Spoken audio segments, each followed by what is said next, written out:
18, just, oh my God, I'm about to cross over the finish line. I'm counting the days. Ain't got but 20 more days. And, oh, it's going to be on. It's going to be ready. I'm going because, when I become 18, the law says that I'm now what you call grown.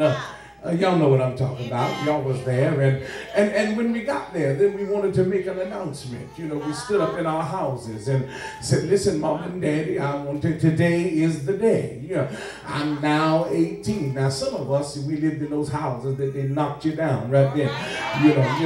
You was 18 and on the ground. You was 18 and up against the wall. You was, because in the houses I grew up to, that didn't mean nothing, because you still eating the bread that I got to buy.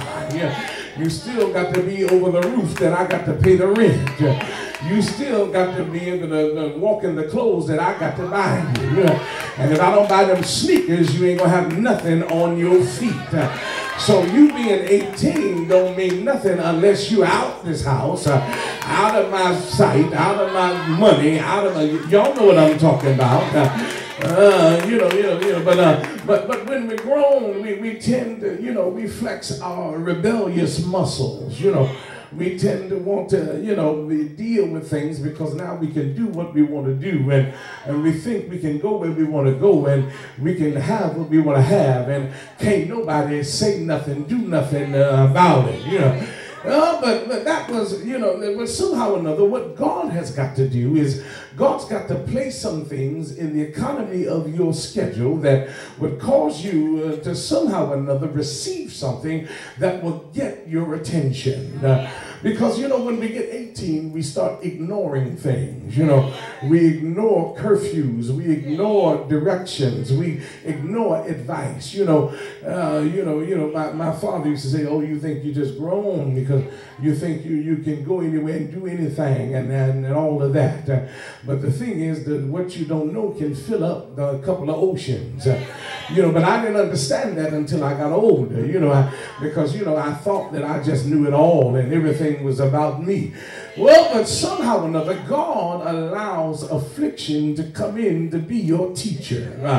It comes in to be your counselor. It comes in to slow you down because you can tend to be in a hurry when you get of age and think that you have already arrived. So much in a hurry, we rush into things. We rush into relationships. We don't think about nothing. We rush into issues. We just rush. Everything becomes accelerated. And what God has to do is he's got to slow down your locomotion. Now, and often what better way to slow it down than for you to run into some brick walls, for you to smash into some things that really hurt. How many times have we experienced some hurt in our lives and some disappointment, some discouragement because we embraced something that was venomous and we hugged something that dealt with us erroneously. We befriended some people we should have left alone. Y'all know what I'm talking about. We lent folks some money that never intended to pay it back.